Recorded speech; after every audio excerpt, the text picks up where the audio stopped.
उन्होंने आप सबको आमंत्रित किया और उन मुद्दों के ऊपर बात करने के लिए आमंत्रित किया जिनकी आप जरूरत है।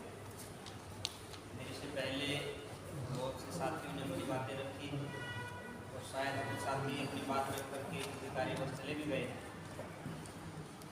मैं 2-3 बातें ही आपके बीच में रखूँगा क्योंकि मेरे से अनुभव में आप सभी बड़े हैं, आयु में भी बड़े हैं और आप ज्ञान में भी बड़े हैं और जिस आप पंचायत के माध्यम से आप काम कर रहे हैं उनका इतिहास भी अपने आप में बहुत बड़ा है। जो मुझे आपने प्रधान जी ने हमारे संदेश किए उसके ऊपर 2-3 बातें मुझे रखनी है।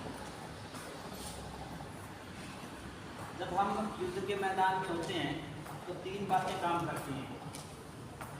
दुश्मन के ऊपर हमला भी करना होता है, एक टीम होती है जो दुश्मन को गाली देती है और तीसरी टीम होती है जो अपनी सेना को मजबूत करती है। हमें जिनके साथ टकराना है वो ताकतवर आदमी है। आप सभी जानते हैं वो परिस्थितियां कितनी विपरीत हैं,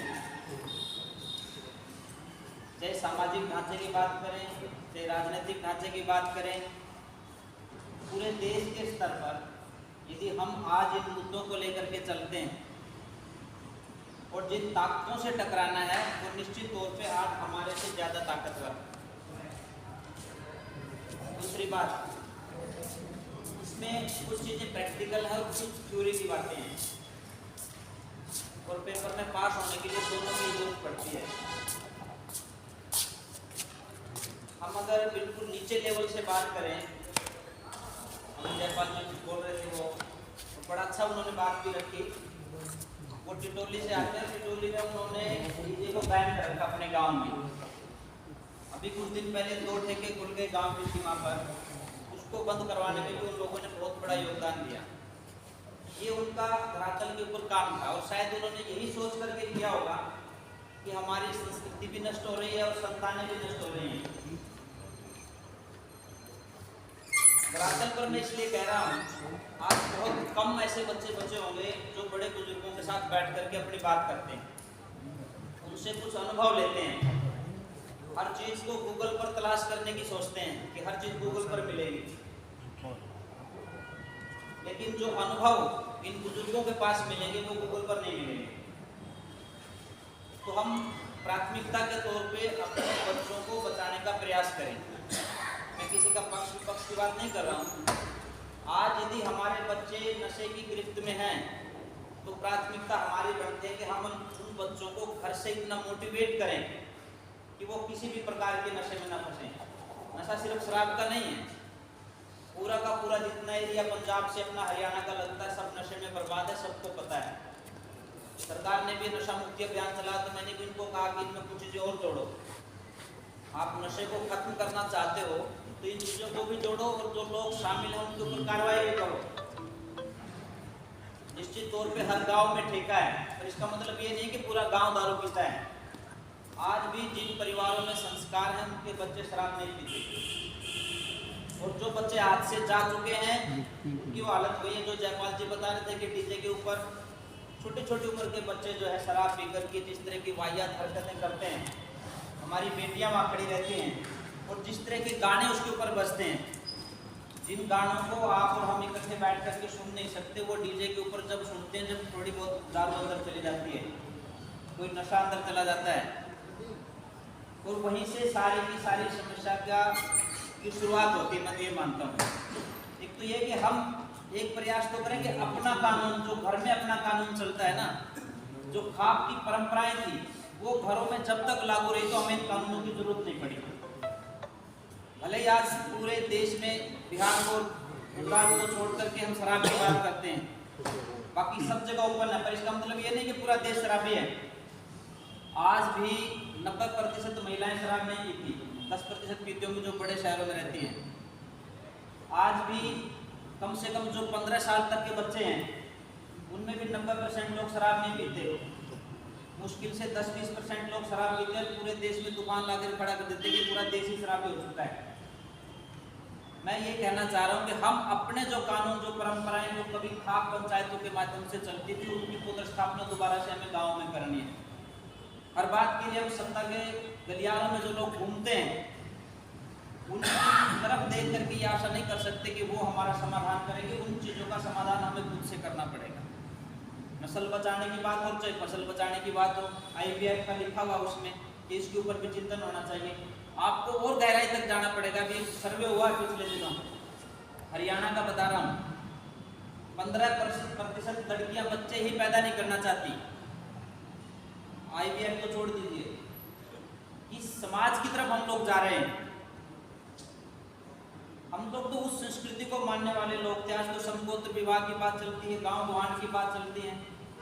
प्रधान जी ने भी कहा, हमारे यहाँ से 50 किलोमीटर दूर हम विवाह शादियों में जाते थे तो वहाँ जाकर के पूछते थे कि हमारे गांव की कोई बेटी तो नहीं है, हमारे गोत्र की कोई बेटी तो नहीं है, हमारे गोत्र की कोई भांजी हो, हमारे गांव की कोई भांजी हो तो उसको 10, 20, 50 रुपए दे करके आते थे। ये हमारी परंपरा थी। पर आज साइड वाले मकान में कब हाथ मिला करके लड़का भगा के ले गया, लड़की को पता ही नहीं चलता।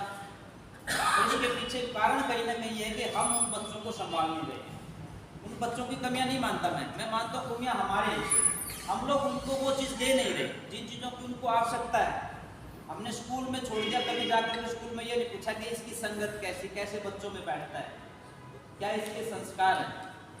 दर्जी को कपड़ा दे करके आपने कह दिया कुछ भी बना दो, कुछ भी बना दो से बात नहीं चलेगी, मैं निश्चित करना पड़ेगा कि मैं कैसा बनाना है। अच्छा बच्चा आप उसको कहीं दुनिया के किसी कोने में छोड़ दो, वो अच्छा डॉक्टर भी बन सकता है, और आजकल की राजनीति के हिसाब से कहें तो वो अच्छा हिंदू बन सकता है और अच्छा मुसलमान भी बन सकता है। ये तो उसको घर से संस्कार हैं। एक तो खाप पंचायतों से मैं हाथ जोड़ के ये निवेदन कर रहा हूँ कि इस तरफ हमें लौटना पड़ेगा। अपने बच्चों को सबसे पहले तो नशे से बचाना है। दूसरा, उसको ये जरूर समझाना है कि हमारी जो विरासत है, बहुत बड़ी विरासत है इन खाप पंचायतों की। एक संकेत किया था किसी साथी ने मेरे से पहले बोलते हुए, आज़ादी का जब आंदोलन लड़ा गया, चंडी मंदिर के ऊपर सारी खाप पंचायतों की बैठक हुई। मैं क्योंकि आर्य समाज का कार्य करता हूँ इसलिए मुझे ये संदर्भ याद है। गुरु विद्यानंद जी जो स्वामी दयानंद जी के गुरु थे, उनके साथ बैठ करके खाप पंचायतों की मीटिंग हुई चंडी मंदिर में जो हरिद्वार में है।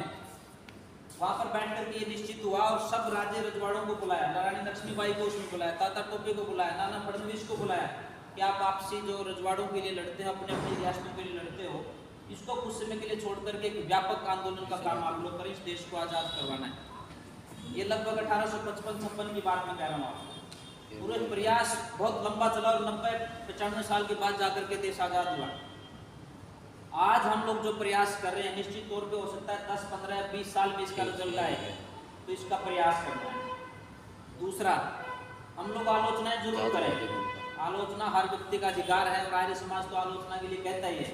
3D का प्रयोग करते हैं हम लोग। सबसे पहले किसी की बात पे डाउट करो, फिर डिबेट करो, नहीं समझ में आए तो डिनाई कर दो कि मेरे समझ में नहीं भाई तेरी बात। परंतु हम अपने कार्यों की, अपने बड़े बुजुर्गों की आलोचनाएं बंद करें, मेरा व्यक्तिगत मानना है। एक दो साथी ने आंदोलन के लिए कहा कि कुछ नहीं निकला, जीरो था। नहीं, हमारे बड़े बुजुर्ग वहाँ बैठे हैं, धूप में भी बैठे हैं, बारिश में भी बैठे हैं और सर्दी में भी वहाँ बैठे रहे, और उनकी ताकत आप लोगों को ये जो ना अंदर तक महसूस करनी पड़ेगी। देश का सबसे ताकतवर आदमी जो कहता है कि यदि मैं कहूँगा कि सूरज जो है पश्चिम से निकलता तो पश्चिम से निकलता कहने वाले लोग बैठे हैं, उस व्यक्ति को आपने नाक रगड़वाने का काम किया। ये छोटी बात नहीं है। आंदोलन सफल हुआ ना सफल हुआ एक आगे की बात है कि आप क्या चाह रहे थे और कितना चाह रहे थे, ये तो एक अलग मैटर है। लेकिन उन लोगों ने एक आस जगाई इस पूरे देश में। आप पीछे के बहुत लंबे इतिहास में से इस किसान आंदोलन को निकाल दीजिए, कभी सत्ता से टकराने के लोगों की हिम्मत दिखाई नहीं पड़ती आप लोगों को। लेकिन ये लोग गए, वहाँ खड़े हुए और उन्होंने आंख में आंख डाल करके, राजनेताओं के आंख में आंख डाल करके कहा कि अब हम बराबर में खड़ा होना सीख गए। इस किसान आंदोलन की वजह से कितनी हमारी बहनें अपनी आवाज़ उठाना सीखी, कितने नौजवानों को अपने हक अधिकारों की बात जो है कहीं ना कहीं कहनी समझ में आने लगी। आज जितने भी साथी बोले हैं मेरे से पूर्व, मैं कह सकता हूँ कि किसान आंदोलन से पहले इनको बोलना नहीं आता था। बोलने का मतलब वो बोलना चाहती है नहीं, अपनी बात कहना, कहाँ जाकर के सलीके से हम अपनी बात रख सकते हैं, ये इस आंदोलन की देन। जिन लोगों ने ये नारे लगाने शुरू कर दिए थे कि देश तो 2014 में आजाद हुआ है, महात्मा गांधी कोई आजादी नहीं लेकर के आए, ये बातें जो लोग कहने लगे थे कि अहिंसा के दम पर कुछ नहीं हो सकता है, सब कुछ हिंसा के दम पर होता है, उन लोगों को ये एहसास कराया कि कोई 13-14 महीने सड़क के ऊपर बैठ करके इन राज सत्ताओं को नकेल डाल सकता है बिना किसी हिंसा के। बिना किसी मार काट के, तो ये एक आंदोलन का तरीका हो सकता है। ये भावना वहाँ से उस आंदोलन से हमें मिली है। तो मेरा हाथ जोड़ करके मैं निवेदन कर रहा हूँ, कम से कम अपने जो लोग वहाँ बैठे हुए थे, चाहे वो शहादत के रूप में उनके शरीर वहाँ से वापस आए, या वो जिंदा लौट करके आए, या जिन लोगों ने सिर्फ किसान आंदोलन के नाम पर नारे भी लगाए हमारे लिए, वो भी सम्मान्य होने चाहिए। ये मेरा व्यक्तिगत मानना है। दूसरी बात, आप जिन लोगों से टकरा रहे हैं, निश्चित तौर पर वो बड़े हैं, पर कहीं ना कहीं से एक सार्थक पहल करनी पड़ेगी। अभी हम लोग बैठे हुए लगभग 30-32 लोग यहाँ बैठे हुए, अभी जो उपस्थित है हो सकता है साथी चले गए। आज एक कुछ न कुछ कार्यक्रम आप निर्धारित करें। प्रधान जी बैठे, उनकी इजाजत से एक बात कह रहा हूँ, जिन मुद्दों के ऊपर आपने ये सारा का सारा आज का एजेंडा प्रस्तुत किया है, उस एजेंडे पर 33 हम लोग अलग अलग 30, 35, 40 जितने भी लोग हैं, 40 प्रोग्राम बनाइए। एक साथी एक गाँव में प्रोग्राम करवाएंगे, एक की जिम्मेदारी मेरे को छोटी है, बाकी आप अपने अपनी जिम्मेदारी एक प्रोग्राम लीजिए। उसमें ये कहोगे कि गांव की पंचायत बुलानी है, गांव को इकट्ठा करना है, या कोई फंक्शन करना है, इन मुद्दों पे बात करेंगे, तो कम से कम 40 जगह पर ये कार्यक्रम तो जरूर आयोजित होंगे। और 40 के बाद आप अगले कार्यक्रम निश्चित करिए, ठोस कार्यक्रम बना करके यहाँ से उठेंगे।